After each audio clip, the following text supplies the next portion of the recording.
は 6mm の 150A のカーボンのパイプを溶接していきます。で、今回真下から真横までの裏波溶接の動画になります。今回真下からの溶接を4分割でやっていこうかなと思います。よければ真下からの溶接の参考にしてみてください。隙間の方がだいたい 3.5mm ぐらい空いている状態でした。まず真下からの溶接をやるのですが、棒の角度はパイプの上から覗き込んでやるやり方だとこのような角度で溶接をしていきます。だんだん上がるにつれていって棒の角度を緩やかにしていきます。この角度が常にタングステンと直角の状態ですと棒が溶けてしまったりして裏波をすごく出しづらいので、このようにだんだん緩やかな角度にしていってください。真上から覗き込む溶接方法は撮影が難しいので、横から覗き込んでやる溶接方法と真下から普通に溶接をしていく方法を紹介します。で、タングステンの長さがだいたい 8mm ぐらい出して溶接をしていきます。で、ノズルは7番を使用します。まずごく一般的な下から普通に覗き込んで溶接をしていく方法を紹介していきます。電流が120で棒が 2.4mm を使用していきます。今見てもらうと分かると思うのですが、棒をパイプの中から差し込んで溶接をしていってます。で、その理由なんですが、パイプの真横までは重力で表から溶接棒を入れてしまうと、どうしても重力の関係で裏波がなかなか出にくいので、このようにビードの裏に直接裏波をつけていく感じで裏に棒を入れていきます。裏に直接棒を入れて裏波を出していくことで重力に負けることがないので、ちゃんと裏波が出てくれます。なので真横に来るまでは裏波は直接裏に棒をつけていく感じで溶接をしていくと綺麗な裏波が出やすいです。この方法が目の前にビードがある状態で溶接ができますので、一番やりやすい状態かなとは思います。で、もう少しで真横なので、真横ぐらいからもう表に溶接棒を入れていくようなイメージで十分裏波は出ると思います。ここでなんですが、真横から真上までをプールの表に棒を入れていくのが普通だと思うのですが、プールの裏に棒を入れていってしまうと少し裏波が出過ぎたりしてしまうので、表から入れるようにしてください。で、真下から真横までをプールの表から入れてしまうと重力の関係で表にばかりプールが膨らんでしまい、裏波がなかなか出ない状態になるので、真下から真横をやるときは裏波の裏に棒を入れる、真横から上をやるときは裏波の表に棒を入れるというのをやっていってください。これが一番の真下から真横までの溶接のコツだと思います。裏に棒を入れていくと比較的簡単に裏波は綺麗に出ると思うので、よければやってみてください。で、全周の溶接どこをやるにしてもなんですが、この溶接棒はプールから途切れないように注意して溶接をしていってください。この映像は少し真下がずれているのですがご了承ください。このようにプールが揺れ始めたら棒を入れてつないでから溶接をしていきます。今少し溶接棒が斜めになっていると思うんですが、これがもう完全に立てた状態でやってしまうととても裏波が綺麗に出づらかったり、タングステンの向きと棒の向きが全く一緒になってしまうので棒ばかりが溶けてしまったりします。なのでこのように緩い角度はつけて溶接をしていってあげてください。プールの裏側に棒を入れていることにより裏波がしっかりと出ているのがわかると思います。これは今ローリングで進みながら溶接をしているのですが、ストレートでやる方法もありますので、後でその動画も少し紹介したいと思います。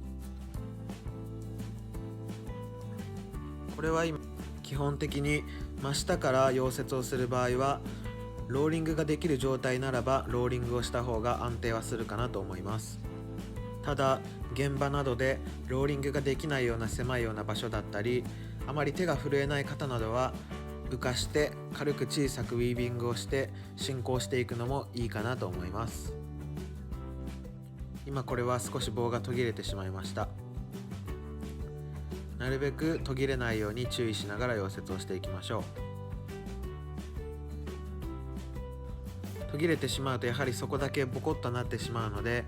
裏波の外観が少しやっぱ悪くなってしまいます。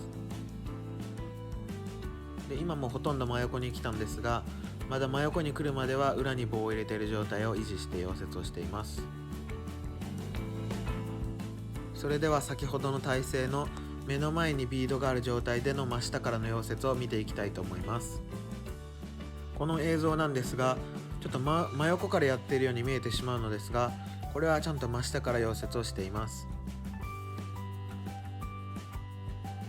少し分かりづらいですが、溶接棒が裏から入っているのが分かるかなと思います。このように小さくローリングをして、プールが溶けていったら裏に棒を送るというのをずっと一定のペースでやっています。一定の量をずっと送り続けることができるのであれば、棒が途切れることはないので、同じようなペースで一定の量の棒を送って溶接をしていってみてください。そうすることで途切れなかったら綺麗な裏波が出るので、頑張って練習してやってみてください。真下の溶接も体勢がしんどいだけで、ほんと横や上をやっている時の状態とほとんど変わらないので、棒の入れる位置さえ気をつければ簡単にみんなできるようになるかなと思います。JIS の溶接の試験でもいつも真下の体勢はこのような感じで裏波を出しています。次にこの目の前にビードがある状態での体勢がしんどい方などにおすすめするのが、このようにパイプの中から覗き込んで溶接をしていくのがいいかなと思います。先ほどの体勢のようにしゃがみ込んで首を上に上げた状態で溶接をしていくのがしんどいという方などはこの方法でやってみてください。ただ結局なんですが、1層目はこのようにパイプの中から覗き込めますが、2層目3層目だったり4層目がある場合は結局覗き込むことはできないので、1層目だけでも楽をしたい方などはこの体勢でやってみてください。これは真下から浮かして小さくウィービングをしながら上に上がっていってます。進むペースなんかは先ほどのローリングで進んでいく映像と同じような感じで溶接をしていってます。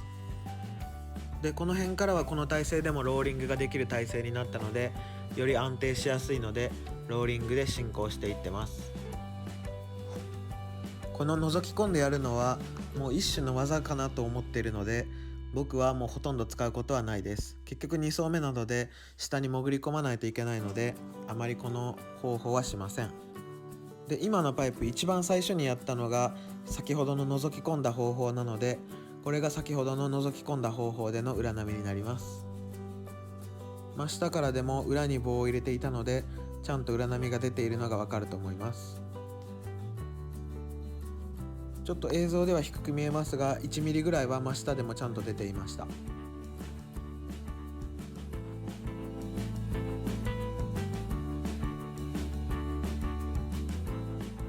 はい、これが真下から真横までを4分割で溶接していった方法です。この矢印に向かって真下から真横までで、また真下から真横までというのを繰り返しています。この線の部分が真下のつなぎの部分になります。ちゃんと真下でもプールが揺れてからプールの裏に棒を入れていったので、しっかりとつながっているのがわかると思います。なので真下からの溶接を今回このパイプで4回しました。でもうすぐ見えるのが最終つなぎの場所になります。なので真下の状態が4箇所ありましたが、どれも綺麗には出ているかなと思います。